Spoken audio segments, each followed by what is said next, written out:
whenever faced with that question, what about the white man? You're going to have the scriptures to deal with that. Okay? Give me Obadiah 1 and 1.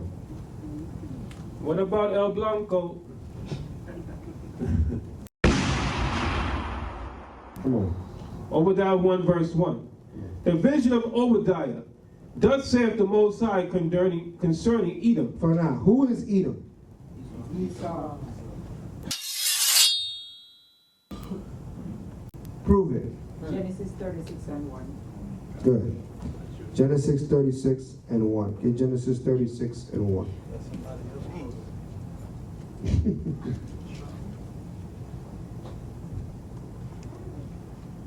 Genesis 36 verse 1. Genesis 36 and 1. Now these are the generation of Esau. Who is Edom? Who is Edom? We don't need much more than that. These are the generations of Esau. Who is Edom? Read verse 8.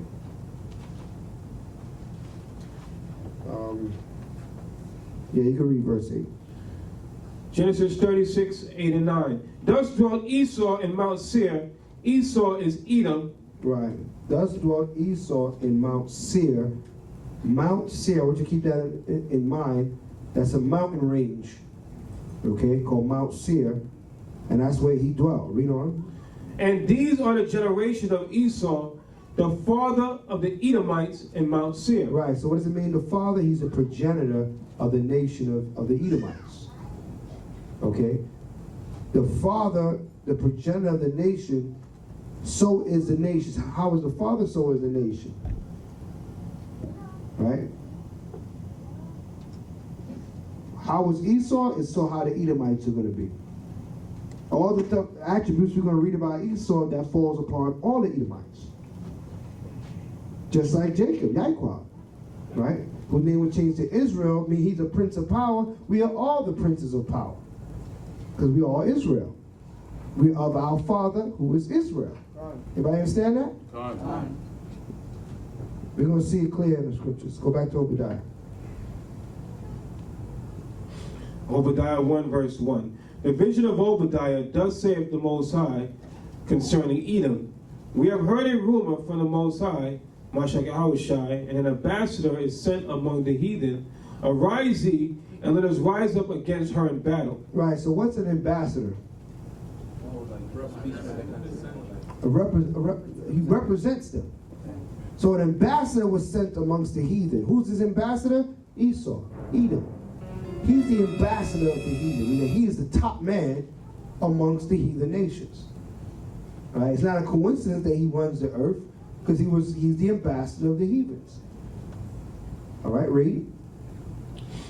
Behold, I have made thee small among the heathen, thou art greatly despised. Right, even though he was the ambassador amongst the heathens, the strongest of all the heathens, the Most High said, I'm going to make you small and greatly despised. I mean, all the nations are going to rise up against Esau. All the nations, all the heathens are going to rise up against Esau. Okay, so there's not going to be harmony amongst the heathens either. Okay, read. The pride of thine heart hath deceived thee, thou that dwelleth in the clefts of the rock. What clefts of what rock? We just read it in what mount? Bedrock. Mount Seir. We just read it in Genesis 36. Mount Seir. Okay? Where's that? That's what that later named, it was called what? The Caucasus. That's why you get the name Caucasian from, because they dwelt in the Caucasus Mountains. You see on the sign there, showing where the Caucasus Mountains in South Georgia, Russia. Read that definition of Caucasian real quick off of that. Online etymology dictionary cite this source shared as Caucasian. 1807, from the Caucasus Mountains between the Black and Caspian Seas, applied to the white race, 1795, by General German anthropologist Johann Blumenbach, because their supposed ancestral homeland lay there, since abandoned as a historical anthropological term, literally meaning resident or native of the Caucasus. Resident. Now, what does it mean you're a resident? I mean, you live there, right? So in these mountains, in these cliffs, he was a resident. That's where he dwelled. That's where he lived. That's his home be at. All right, that's his neighborhood, the clefts of the rock. So when they talk about caveman, the only real caveman is the Caucasians. We were never cavemen. Okay. The Israelites were never cavemen. The only men that were cavemen were the Caucasians. That's why they call themselves Caucasian, which means cave dweller. Say, we. Okay. We don't make these things up. These things are in. We put on a computer. The knowledge is out there.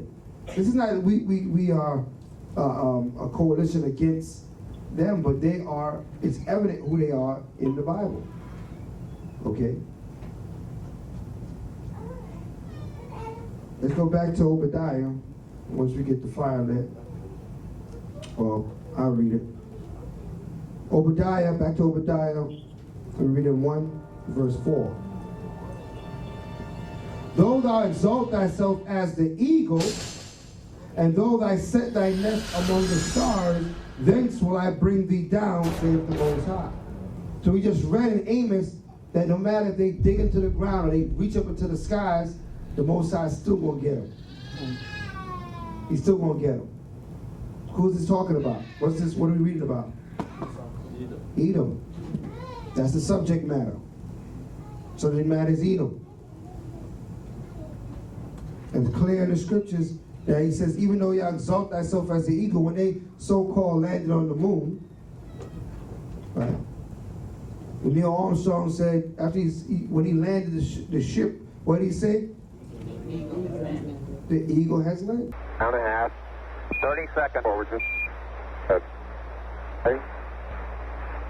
Contact light. Okay, engine stop. APA at a descent. Mode control both auto, descent engine command override off. Engine arm off. Port 13 is in.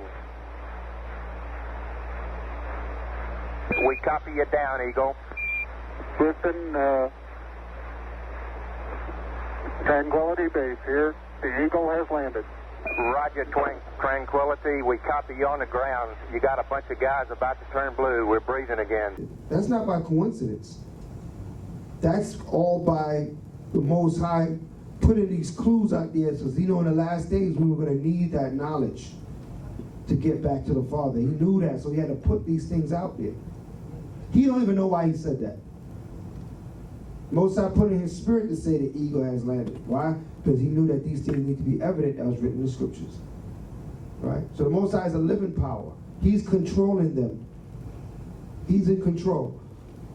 So, though thou exalt thyself as the eagle, and though thou set thy nest amongst the stars, thence will I bring thee down, saith the Most High. If thieves came to thee, if robbers by night, how art thou cut off? Would they not have stolen till they had enough? If the grape gatherers came to thee, would they not leave some grapes? How are the things of Esau stretched out? Searched out. How are the hidden things sought up? Meaning that everybody could say, you look at Esau, he has the largest nations upon the earth, but he wants the small ones too. He won't stop till he have every square inch of this earth under his hand. That's why he searches out every cave. He's in the middle of every nation. He never leave a nation alone. He can't go visit a nation, leave them alone. Nope. He's going to constantly try to find his way, establish his way over there. You see what he did to our Ishmaelite brothers, right? Ishmael's all messed up over there now. Ishmael over there wearing Jordache jeans. Do you still have Jordache jeans out there? I don't know. Apple bottoms? All right. Victoria's Secret. You know what I'm saying? They wearing Victoria's Secret in the malls over there now. Because the white man westernized them. Took their veils away, their coverings away. Gave them ERA, equal rights for women. You know what I mean? Women's lib. Send Miss Ann over there to show them how to get their men in check. Okay? A lot of this time about our women wanting control over men, you know, that's very so deep in the fabric of women. It all comes from Esau's woman. She was the first one to rise up against her man.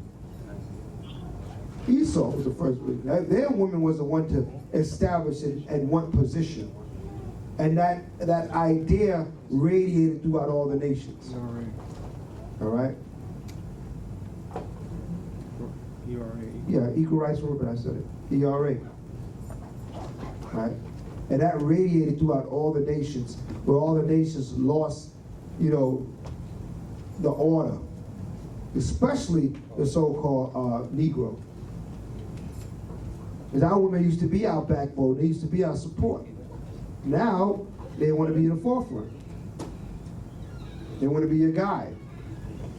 It's considered weakness if a woman follows everything her husband tells her to do.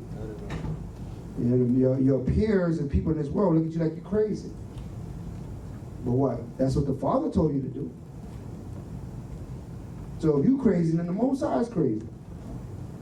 Because it's clear in the Bible what the Father wants our sisters and our brothers to do when it comes to interacting with one another. That's clear. You don't need no heavy breakdown for that. All right? So just showing you that all the influences that we're under are the influences of our oppressor. We need to cut those ties and get back to the Most High. So now, we're going to read on about Esau. We're at the 6th verse. You got it? Obadiah 1:6. How are the things of Esau searched out?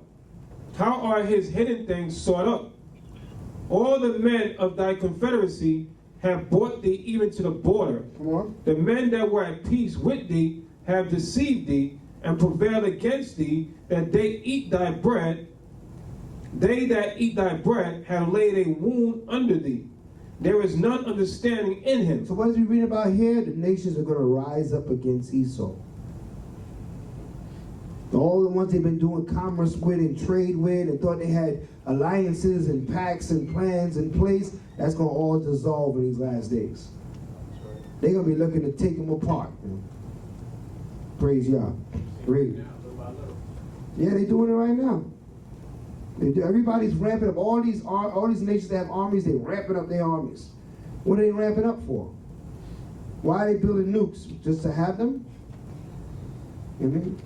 People say you buy a gun, you plan on what? You plan on using it. You buy a $40 million bomb, you plan on what? You plan on using it. Read. Shall I not in that day, saith the Most High, even destroy the wise men out of Edom, and understanding out of the mount of Esau? Don't you see that's happening already? Right. How, you know, he used to be wise, he used to have things in order.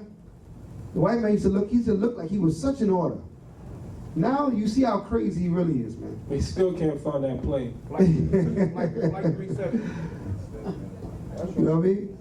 Now you see that he lost his wisdom. All his technology could count the pimples on your face from the space, from space. He can't find a whole plane. You know what I mean? You gotta question certain things. You start looking silly, man. They had the president of Malaysia on an interview.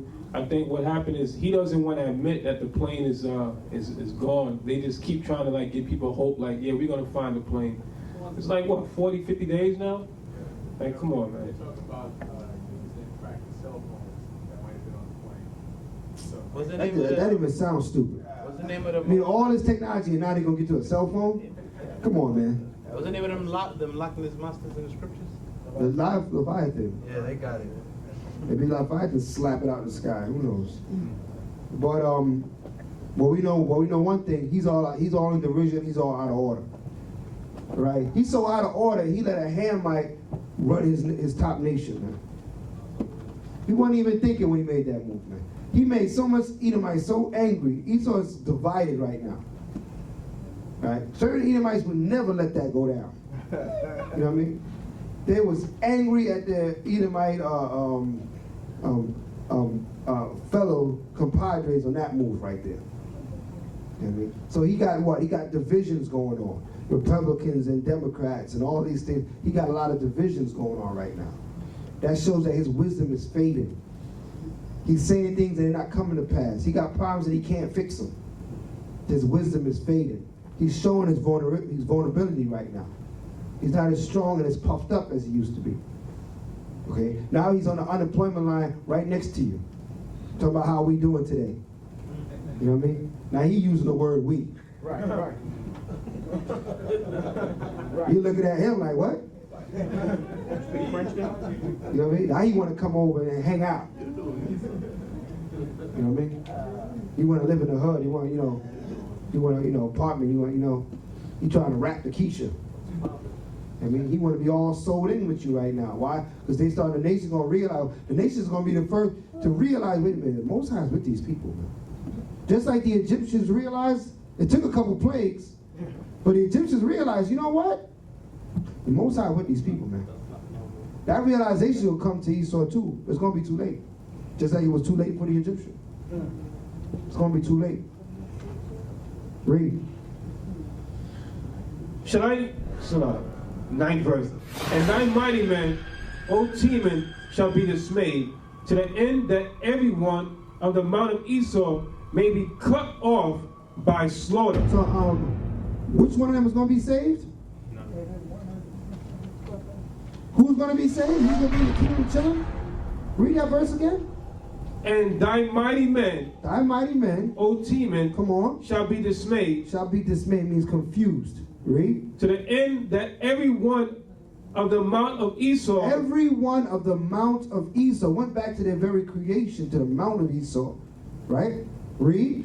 May be cut off. May be cut off. Read. By slaughter. By them being killed. That's what slaughter is.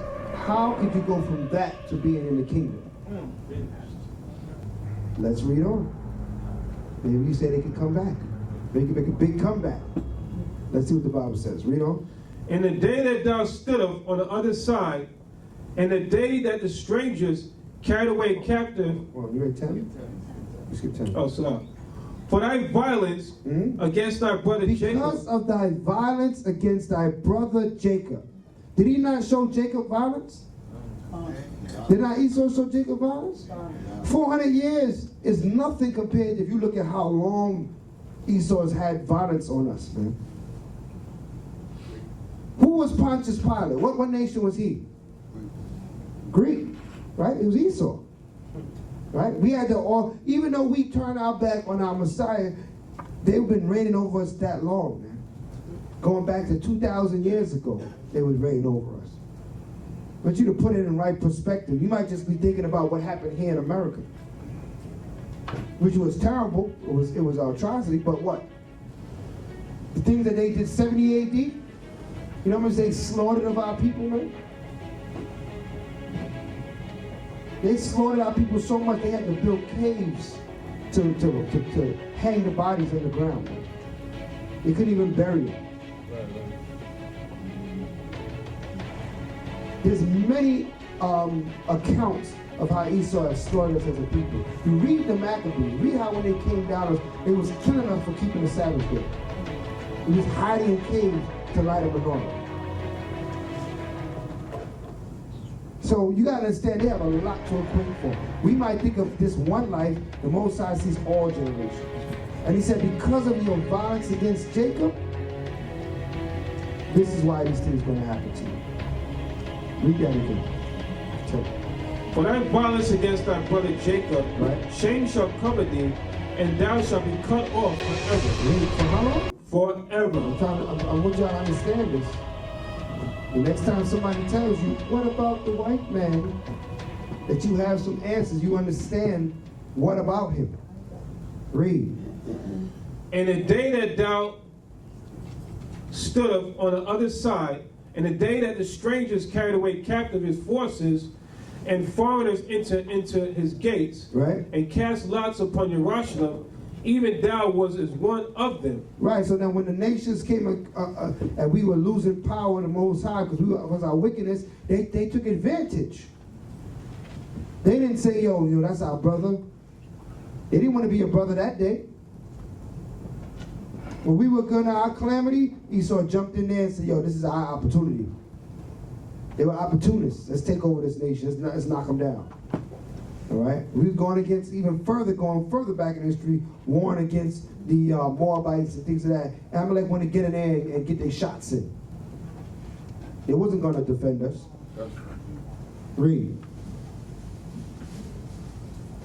But thou should not have looked on the day of thy brother, in the day that he became a stranger.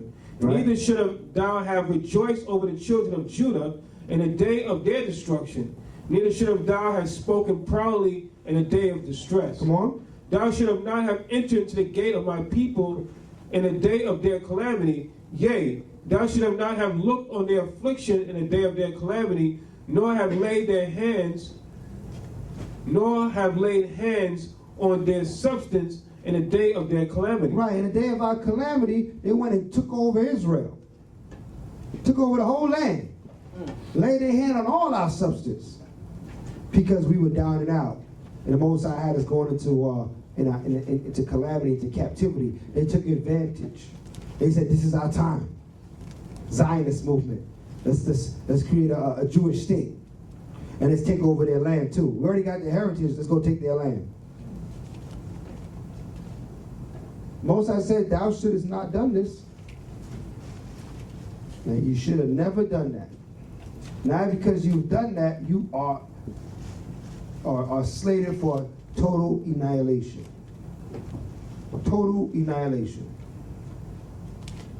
Read.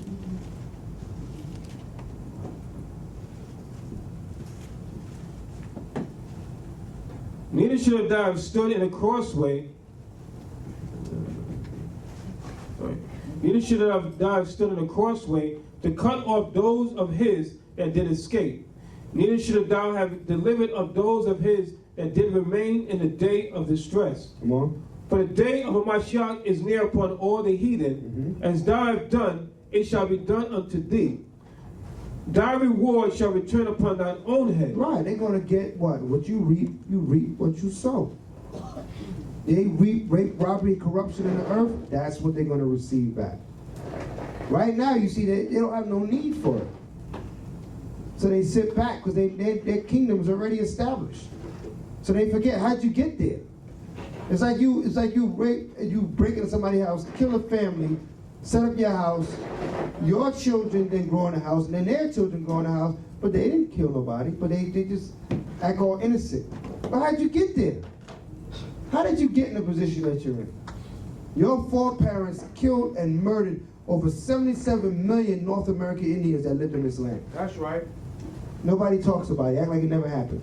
They want to talk about the Holocaust. Right, they always say, when you ask them, well, that was their ancestors, but they don't have any problem spending that money, though. You know what I'm saying? You understand? You don't hear them say, well, okay, let's let's give the money to their offsprings. Okay, because they have records, because when you say John, like all these different names, son, all these different names, we were given slaves names about slave masters, so they actually have the records of who these people are. So they had one time, they had an actual descendant of a slave met with an actual descendant of a slave master. And they sat down, they were like sitting down, having a drink together. Yeah, they felt like they had some type of bond, okay? This man was a descendant of a slave, and this other guy was a descendant of a slave master, and they were sitting down having some kind of mutual friendship and bond. I would have then tried to wring this guy's neck. You know what I'm saying? Where that money that you spending right now? You understand? But that's that Stockholm syndrome. Right, Stockholm. He probably felt sorry for this guy. That he's actually spending all this slave money. Read on.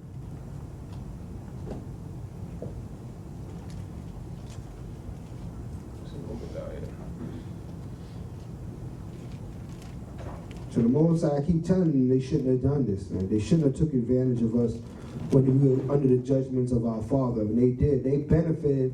They said through the fall of Israel came the riches to the world. That's right. So we fell, and the world said, oh, let's go spoil them and take all that they had. Come on. For as ye have drunk upon my holy mountain, so shall all the heathen drink continually. Yea, they shall drink, they shall swallow down, and they shall be as though they had not been. Come on. But upon Mount Zion Right. shall be deliverance. Upon what? Upon Mount Zion shall be deliverance. So the only deliverance, salvation, is going to be upon Mount Zion. That's right. Who is Mount Zion? You're Mount Zion. Your children are Mount Zion. Your children's children are Mount Zion. Okay? Read. And there shall be holiness, and the house of Jacob shall possess their possessions.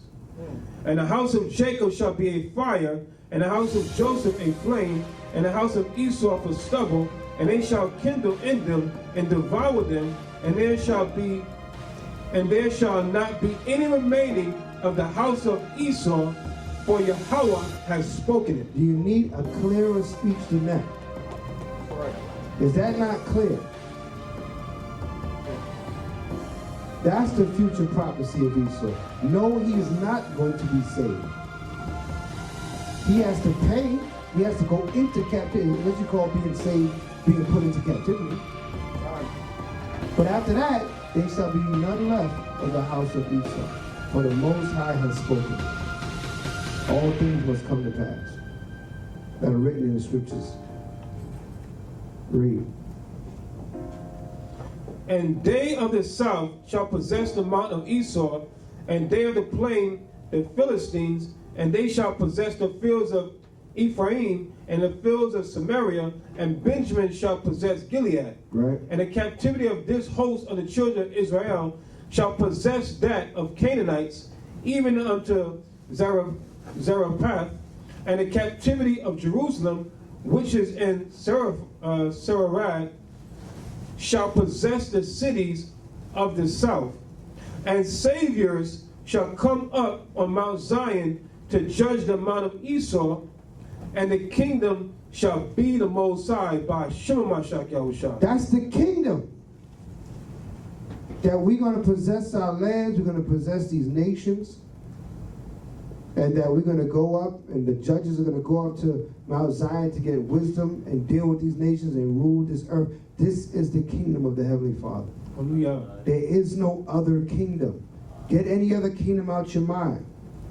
The kingdom of heaven is the rulership of the righteous. Who are the righteous? The children of Israel. That's what we were created to be. Setting things back in order. Okay? If this is the case, how can the Esau receive salvation? How?